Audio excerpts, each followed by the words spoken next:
Oh yeah, it's another box. Hello everyone, thanks for coming outside with me today. It is, once again, just hinting at spring here in Pennsylvania. The birds started to chirp. We still had a lot of snow yesterday. Still a beautiful day outside. So I figured I'd come outside and open up the February. I know it's March 1st, but it is the February Bowhunter Box Club box, and I've been playing with this for the month of February, so that's why I haven't shared it so far.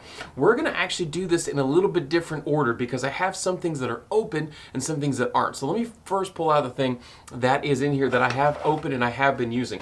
This is a headlamp from Cyclops Lights. It's not our first headlamp or first lighting device from Cyclops. We've had stuff in the past. This sucker is bright, and I love this headlamp. Look how bright that thing is, and it has multiple modes. So that's high beam, then you have a low, and then you have these side LEDs, and then you get a green, and then you get off. Now the cool thing with this is that there's no button. It's actually a touch sensor. I don't have a good way to describe it, and I actually have no idea how it works, but it is on a touch sensor, which means if I take my sleeve and I put that on my finger, you see there is no light coming on. As soon as I take my finger out, it will turn the light on. Pretty slick. One thing that I have a problem with headlamps and just flashlights in general is them always coming on in my pack. And I blow through batteries like it's nobody's business. We had a headlamp in the past from Hybrid Light, which is a fantastic little headlamp. You can clip it off, it can come off the band, you can put it on your hat brim, you can use it like a little flashlight. It's a great thing, multiple different LED colors. But the button is very easy to have come on in your pack. And I've drained that thing sitting all morning through a hunt. And I take it off I get on the saddle, take it off my head, put it into my bag, and then rummage through the bag. It turns on. I don't see it till like an hour or two later, and the battery's, half dead or worse. So this not having the ability, like I said, I'll just put my finger inside my sleeve and push it. Now I have discovered that with a jersey glove, like a regular jersey glove, that this will work sometimes, but most of the time it does take a lot of force. There is no actual tactile button. It's just simply you pushing it with your finger. I'm guessing it's some sort of smartphone-esque technology, but it works. The standard elastic headband, it does have a hinge system. It is just a clicking hinge system, and it is quite already kind of loose out of the package. It's not incredibly, it's a heavy mount system because all the batteries are located in here. It takes AAA batteries, 3 of them, so they are replaceable, which is another nice thing. I like being able to carry replacement batteries. Not that there's anything wrong with the rechargeable headlamp, but the ability to carry batteries into the woods with me and make that change is pretty nice. But this is pretty heavy, and I can see it over time and not wanting to stay in the upright position. There's a lot of little teeth in there, lots of different options for you to have it at different angles. As you can see, 3 AAA batteries. It came with batteries in the package, so that's really nice. I can't attest obviously to the longevity of it. I just use it kind of here in the backyard, take it around for my walks through the neighborhood at night, taking the trash cans out, once a week, that sort of stuff. But it is incredibly powerful light. This initial high beam casts a beam for quite a distance, easily 75 yards. I can pick things out. It's like a little mini spotlight, a lot of power. The other nice thing is I like having green. Green works really well when you're kind of going up and down a tree, and being on the side and being a much lower light setting, you're not going to be blowing that beam all the way out through the woods while you're climbing up and down, or during turkey season when you're trying to get in and maneuver under a roosted bird, that sort of stuff.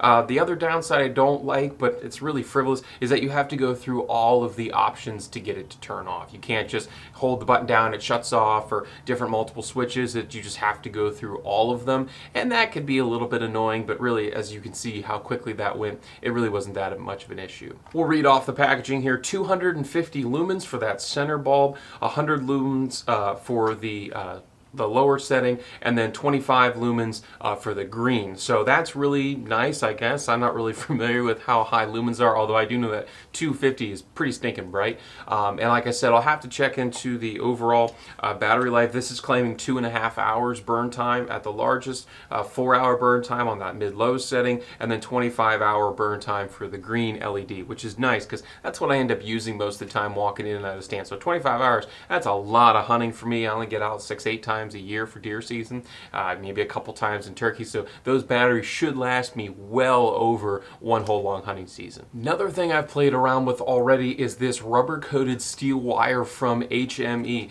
And basically it's just a gigantic Night Eyes gear tie. It's not a super thick, like you can get some Night Eyes that are pretty stiff, but that's pretty stinking stiff to me.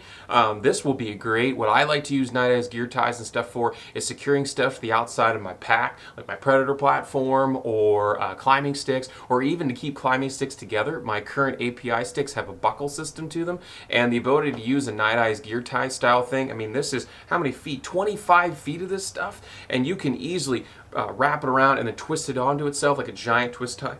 It's going to have a lot of life to it because it's rubber coated. It's not just a straight up steel wire, so you shouldn't have any rust issues and that sort of thing. That's fantastic. You can cut this to whatever length you need it. You could add this onto the end of your pole rope and twist it around itself to pull your bow or your pack up. There's a bazillion different uses of this kind of thing. I didn't know that HME made this in a spool system like this. Now that's pretty nice. I've been buying the Night Eyes gear ties in a couple packs, from Walmart or something. So the fact that I have this entire thing, this is going to last me a long haul time. Next we have an HME broadhead case. Very typical type of broadhead case here. Snaps are really tough, so that's nice. Just a polymer plastic type thing with a little bit of foam on the inside.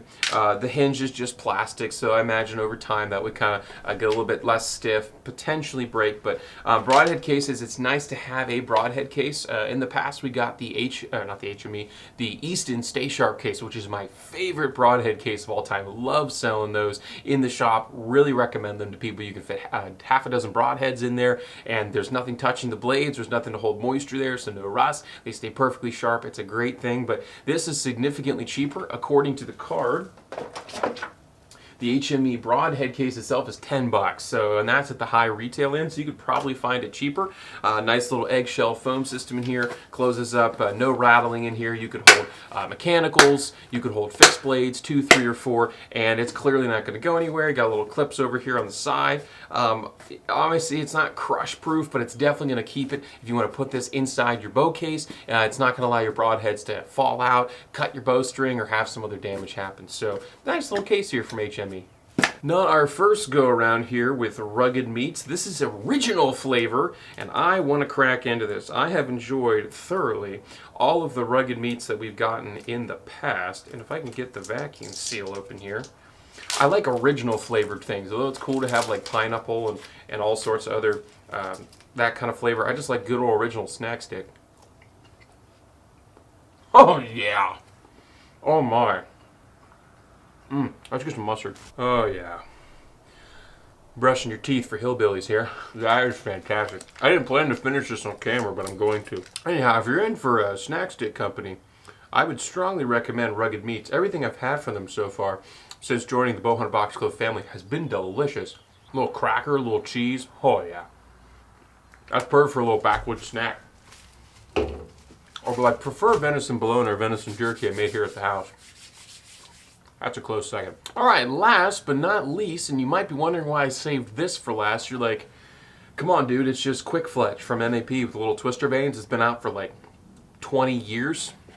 This could not have come at a more appropriate time, and let me show you why I'm excited about these, because we're getting into varmint season here around my house. We have a lot of critters that I don't want knocking over my trash cans, raiding my bird feeder. We also have groundhog season coming up soon, which is predominantly what these are used for. And I don't like spending all the time fletching high quality arrows with high quality fletching. Stick them in the Bitzenberger, put the glue on them, get the vanes all right, that sort of stuff. It's pretty cheap to do so, but it's kind of a pain. And I don't like putting that much effort into arrows that I bought off of eBay from China. These are deer crossing arrows with, the El Cheapo inserts. I think their weight's sorted at about plus or minus 10 grains. And I like shooting them for varmints and shooting them for groundhogs during that season. Just have fun during the summer. And Quick Fletch type stuff is perfect for that, because I can just simply slap these on there, and if I rip them, I can easily replace them. If I blow up the arrow, who cares? I only have a few dollars invested. So I want to show you why in particular I like the Quick Spin. We had the Trophy Taker version a couple months ago, But the quick spin version from NEP is my personal favorite. So let me pull it out and show you why. All right, so you can see, even though this is obviously not shrunk, you can see that extra flare, that extra lip there as it comes off the side. That's gonna act like a twister vane or a spin vane that you would see on like a Olympic reef curve archer's bow. And that's going to give this a little bit of extra torque, a little extra spin. I kind of like that because I'm shooting a huge small game head on the end of this thing. And that little bit of extra stability is really nice. Also, and this kind of goes above and beyond really the actual intended purpose of these things, since these will stay on here with a little bit of friction well before I glue them onto or shrink them onto the actual arrow, you can go, and if you really want to, if you're going to actually use these for deer hunting, you can take your silver Sharpie after you've done all of your nock tuning and your bear shaft tuning and that sort of stuff. You can take your Sharpie and let's say right here was my line right there on the arrow and I want that part of the vane to be up. I can then, because a Bitzenberger doesn't let you do this, because a Bitzenberger fletches like in the old style days, so it would actually fletch with that vane being out. And if you don't want your nock to be facing that way, you want your vane fletched up, because predominantly now this is how vanes are with a drop away or whisker biscuit. You have the off vane or the cock vane sitting up and the other two hen feathers or hen vanes sitting down. This is the traditional way to do it. The bow would be on this side, the archer would be over here, and that cock vane would be facing the archer. Well, that's not how we nock arrows anymore, just the way rests are, and you can't even shoot it this way out of a whisker biscuit. It has to have one vane totally up. So now that you have this, now when you've nock tuned, you can pull your nock out, make that Sharpie mark before you pull the nock out rather, then slide this on and then line that up. So I can now line up the base of my up vane with that silver, line up the tubing all the way to the end of the arrow here, make sure it's nice and flush and level, and then I can take it over here to my Nalgene full of hot water. See if I can do this without burning myself. And I'm just going to slowly stick this in here. Give it a little twist back and forth. You don't want to do this too quick. You want to give all the air a chance to escape.